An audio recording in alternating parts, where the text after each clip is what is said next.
앞서 영상에서 카카오의 6년간 대리운전 약탈 과정을 객관적으로 알려드렸는데요.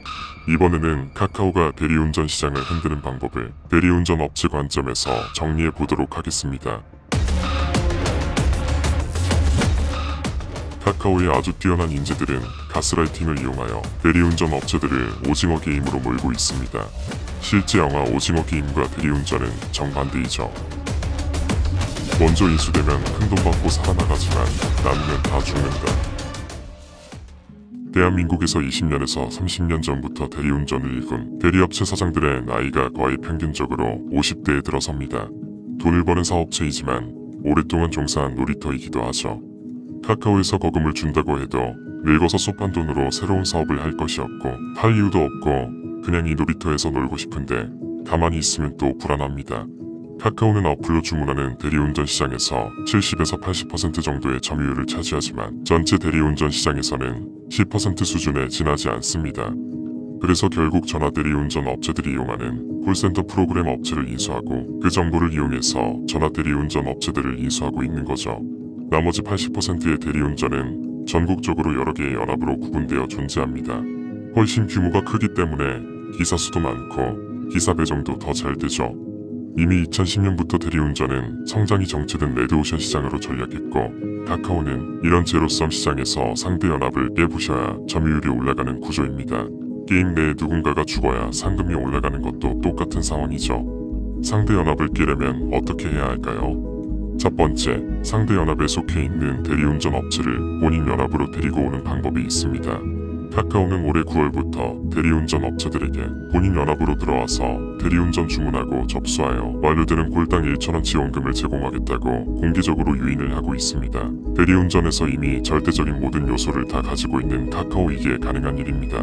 대기업의 막대한 자금력과 고급 인력대, 카카오 브랜드 인지도, 자체 거대 통합 주문 어플, 전화 대리운전 업체들이 사용하는 연합, 전화 대리운전 업체들, 카카오는 본인에게 직접적으로 이득이 없는 완료 꼴당 1,000원 프로모션으로 상대 연합을 붕괴시키고 대리운전 시장을 혼돈에 빠뜨려서 다 본인 것으로 만들겠다는 전략을 구사한 것입니다. 대리운전 업체들이 바보가 아닌 이상 정상 상태에서는 불가능한 일이지만 현재 코로나 4단계에서 경영난을 겪고 있는 대리운전 업체들에게는 달콤한 유혹이죠. 두 번째, 이런 지원 정책으로도 연합을 옮기는 업체들이 많지 않아 업체를 직접 사들이는 것입니다. 코로나로 경영이 힘든 업체들만 사들이면 그나마 이해가 가지만 코로나로 인한 경영난이 있기 전부터 이미 대리운전 업체들을 인수하여 규모를 늘리고 있었다는 것이 안타까운 현실이죠. 한두 개 인수하기가 어렵지 그 이후 수십 개는 일도 아닐 것으로 판단됩니다. 세 번째, 이번 카카오 플랫폼 독점 이슈와 사건으로 카카오가 대리운전의 내건 상생하는 정말 대리운전 사장들을 호구로 보는 행위임을 다툴 여지가 없습니다. 카카오에 종속된 대리기사들의 수수료를 낮춰주겠다고 했는데요. 택시기사와 달리 대리기사들은 카카오와의 대립이 별로 없습니다. 오히려 영세한 대리운전 업체들의 연합과 대립 구조에 있는 것이죠.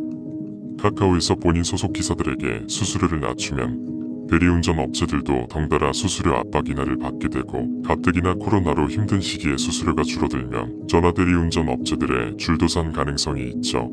카카오는 워낙 투자 유치를 많이 해서 돈이 남아 돌기에 치킨 게임을 벌이면 이길 수 있는 대리운전 업체나 연합이 없는 것입니다. 빨리 내 손가락에 걸면 살고 아니면 다 죽는다. 카카오는 상기 전략들을 이용하여 아주 치밀하게 가스라이팅을 구사합니다. 카카오는 분명 우리 대리운전 업체들의 가장 큰 경쟁 상대인데 카카오가 시장을 장악하게 되면 카카오에 종속되어 시한부 인생이라도 살아야 하기에 절대적으로 배척할 수 없는 희한한 위치에 있는 상대인 거죠. 앞서 이야기했던 대리운전 업체에 전화 콜센터 프로그램을 제공하는 프로그램사를 인수하고 협력하고 있던 대리운전 업체를 인수하는 사전 작업을 했기 때문입니다. 살아남았다고 하더라도 몇몇 오래된 동료를 이미 잃었습니다. 이 모든 것은 아주 거대한 자금력에 의해서 가능했습니다. 카카오 모빌리티 투자 유치 내역은 이렇습니다. 2017년 6월 TPG 컨소시엄으로부터 5천억 원, 2021년 6월 칼라일 그룹으로부터 2,200억 원, 2021년 4월 구글로부터 전략적 투자 유치, 2021년 6월 TPG 컨소시엄 칼라일 그룹으로부터 1,400억 원, 2021년 7월 GS그룹 300억, LG그룹 1,000억. 맞습니다. 절대 강자 없이 중소상공인 수백 개의 연합체로 구성된 대리운전은 카카오가 아니라도 돈 많은 대기업이면 누구나 잠식 가능한 그런 시장이었습니다. 1조 2천억 원에 달하는 투자금을 받아 3조의 시가총액에 달하는 기업이 투자자들이 원하는 이익을 내려면 얼마나 많은 대리운전을 죽여야 할까요? 골목시장 바로 초입에 대형마트를 짓고 그 골목시장에서 잘나가는 점포 몇 개만 사들여서 대형마트로 이전시키고 결국 고객들은 시장을 외면하게 되겠지만 현실에서는 일어나지 않는 일입니다. 왜냐하면 정부에서 이를 제재하니깐요. 하지만 영세 대리운전업체들에게는 이런 보호를 해주는 정부 없이 현 정부에 의해서 급성장하는 카카오에게 오징어 게임을 당하고 있습니다. 숭어가 뛰니 망둥어도 뛴다고 SK도 덩달아 대리운전 업체를 인수하고 시장을 흐트리고 있습니다. 이미 카카오와 티맵 모빌리티의 대리운전 요금은 대리운전 업체보다도 훨씬 높은 수준을 유지하고 있습니다.